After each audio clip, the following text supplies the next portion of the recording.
Welcome to the Dice Tower, a series of video reviews about board and card games. Here are your hosts, Tom Vassell and Sam Healy.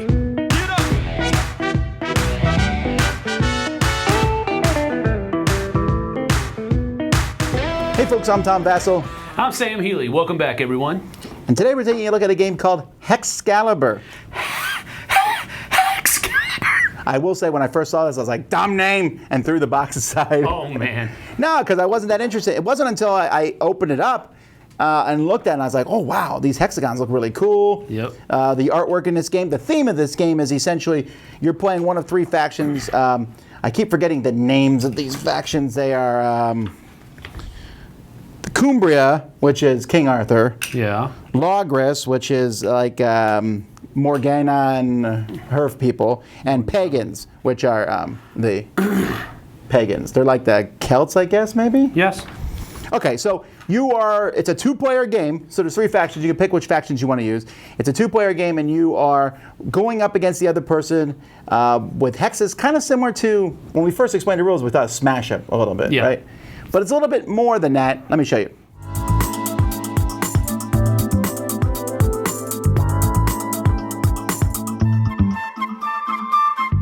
The goal of this game is to get 7 points. You're going to do that by winning control of battlefields. There's going to be 3 battlefields between the players. Each of these is worth 3 points, although there's going to be battlefields that are worth 2 points or 4 points, like this one here. Players are going to pick one of the 3 factions that's included with the game, and you're going to take all the hexes for that faction and put them in front of you. Each faction is very different. If you play King Arthur's faction, you start with 1 victory point. Which makes it, you only need 6 victory points to win the game. The pagan faction, they are harder to kill. It normally takes 2 hits to kill a unit. They take 3 hits to kill. And the evil Mordred's faction, they hit on a 4, 5, and 6. Everyone else hits on a 5 and 6. But the actual stacks of tiles that they have are also different. And so what you're going to do, you'll start the game by having 1 or 2 tiles in your reserve face up in front of you, like this. And you're also going to start with some leaders. The game comes with 6 leaders for each faction. You'll shuffle them and only get 4. As the game progresses, you will be able to exhaust these leaders to use their special abilities. In the second time you exhaust it, they are out of the game. They're gone. You're also going to start with special artifacts. There are some normal artifacts and there's unique ones here. And if you get one of these cool unique ones like the Black Cauldron, whenever you use one of these, you have to exhaust a leader. And when you use one of the special ones, so for example, if I want to use this cool shield, I would have to exhaust 2 leaders.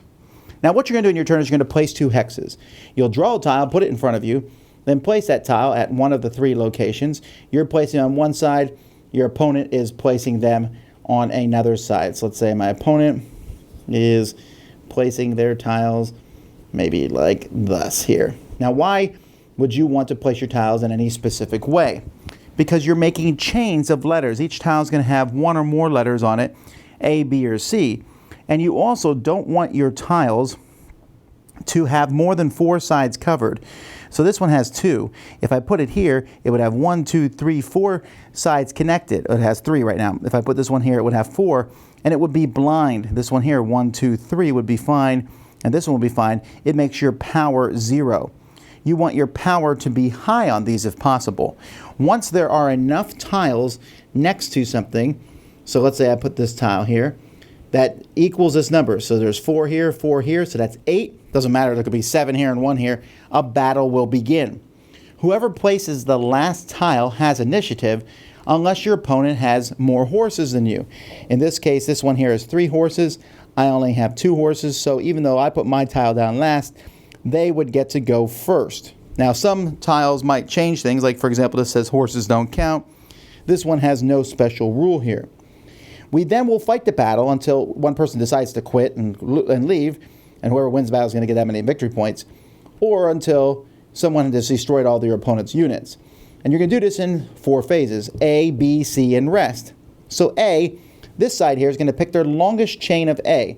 That's 1, 2, 3, 4 power. So they're going to get to roll 4 dice with possible special abilities. Here they have a claw. That means they get +1 to their value if I have no shields over here. Unfortunately, I have a shield here on this character, so I'm immune to claws. So they're just going to roll 4 dice, and they're going to be trying to get 5s or 6s. So they got 2 5s. I have to take damage, so I'll take 2 damage on these guys because, remember, each unit can take 2 damage. So now I'll do my A's. So that's 1, 2, 3. I have a claw. They have no shields, so I get an extra die for the claw. And I have an archer symbol. This archer's not in the front line, so he gives me an extra die. So I'm going to roll these, again looking for 5s and 6s, and I get only 1 hit on them. So they put that hit on this A character here. Now it's B. They look for their longest chain of B, and it's these 2 characters here, which give them 3 dice. So they roll that, and they get 2 hits on me. So I decide that I'm going to kill this guy here. And I'm going to also get rid of this shield here, which is a little dangerous because now their claw is going to work again. Then I do my B, which is over here, and this knight rolls 4 dice. So he's going to roll, and I get 1 hit on them. And this goes back and forth like that. Now you'll notice that also on these characters, there are flags here. Whoever has the most flags at the beginning of a battle is going to get morale. Well, both teams are going to get morale. Whoever has more strength is going to get morale. So they're going to get 6 morale, and whoever is less is going to get 5 morale tokens. These morale tokens can be spent to re-roll dice. There's also things that can make your opponents lose morale. So you can pay a morale token to re-roll your dice. That's a good way to get more hits. But if you ever run out of morale or you ever run out of units, you instantly lose the battle.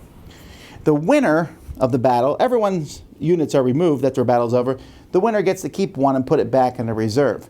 If you retreat, you can take 2 of your guys and put them in reserve, but you still lose this to the other people.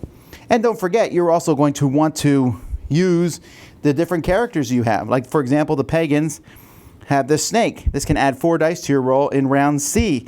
This guy, every damage you do this round has to go to morale. Queen Merguez, I can destroy an exhausted enemy leader. She can kill one of the enemy leaders. This guy adds 2 dice to your roll in round A. There is a rest faction, though, after A, B, and C, like I said. And when that happens, you can heal, get rid of 2 damage. Although pagans can take damage. You have to do someone in the rear, but pagans could do it, even people in the front. Or you can reinforce, which means you can take one of these and add it to your side. So the battle could take a while. But once the battle is eventually over, someone's going to win it, and then you will draw a random one and put a new one out, and you guys will start all over again. That's how you play until somebody gets 7 points.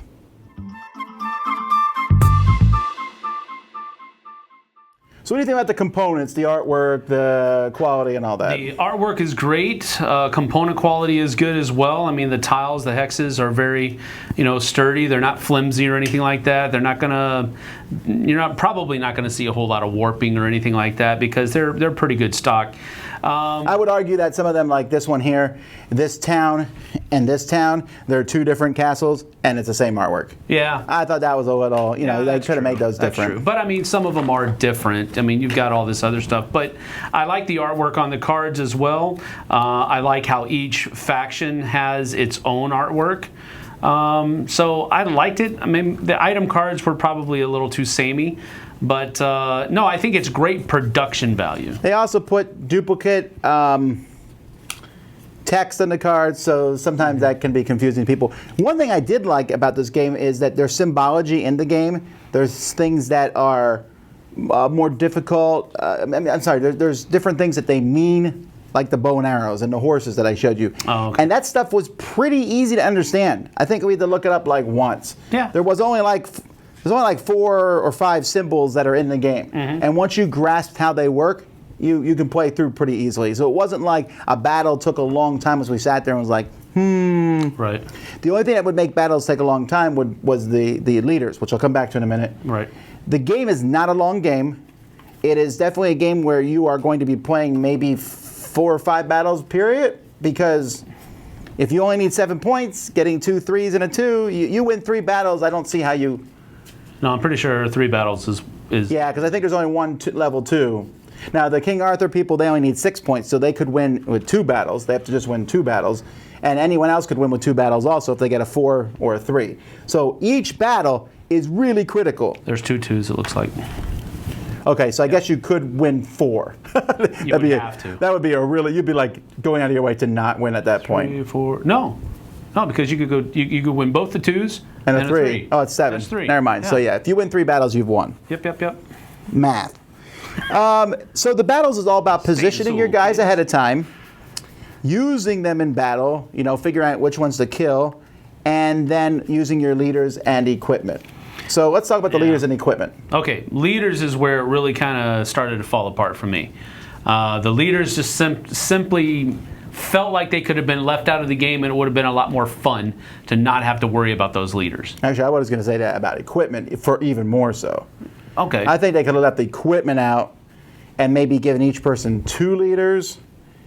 Even the rules about leaders are like when you get into a battle of Coca-Cola. No, when you get into a battle, there's like a rule where you unexhaust 2 leaders, and like why? That's just clunky. Yeah. Give me these guys so you can use them twice the whole game. And that's it. One faction, give them a few special abilities instead of the leaders. That's what I meant by kind of getting rid of them. Just take some of the abilities that you gave these leaders and just say that faction always has those 2 abilities. Maybe they're not the most powerful one that's out there, but just give everybody their own variable player powers that you don't have to worry about untapping and tapping. Well, they already do have the variable player powers. The one side hits on a 4, 5, or 6. The one takes 3 hits to kill them and stuff. And the units themselves are very different. Yes. So I agree. I actually would have preferred they cut the leaders and things out and had maybe 1 or 2 more battles needed to win the game. Because the battle part is really interesting. Mm-hmm. One of the things that I disliked about the battle part, though, was the positioning of your units. That whole when you're blinded thing? Oh, my goodness. Blinding a unit is so easy to do it's just so easy to do, period. It is. Surrounded by, 4 sides, I think? Yeah. That's so easy to do. And when you're next to this thing, you already have 2. Yes, that's what I'm talking about. Just something like, where the place that you're at doesn't count. You have to be surrounded by 4 other units, not including this. That would have been a better thing, in my opinion, but it was just so difficult to really effectively use archers. And maybe that's what they were trying to do. They were trying to restrict some of those more powerful units. But that kind of takes away from the theme because archers were very powerful in this era. So, I don't know. That was just kind of a letdown. But, other than that thing, once I was able to work around where I was placing all of my people, it was better. But, I don't know. It just seemed like it was a little bit too difficult for what it was. Well, I really like the ABC combat thing. Okay, yeah, that's very. And then when you're taking hits, you're like, okay, this C unit's really strong. Mm-hmm. So I want to not kill him, but my A guys haven't fired yet. So should I kill them so I can keep the C guy alive? That sort of thing is intriguing to me. And also, if you have double letters, you get to fire twice. That's really cool. Mm-hmm. The shields on some people. I like the units. In fact, like I said, I almost wish they took this game and just chunked a good chunk of it and just used this and made hex battles.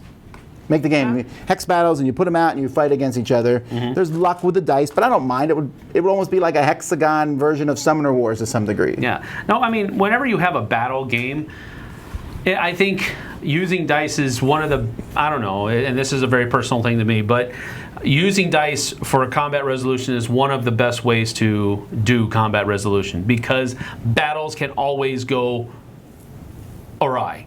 And you can have the best laid plans and somebody else does something that just kind of throws everything off.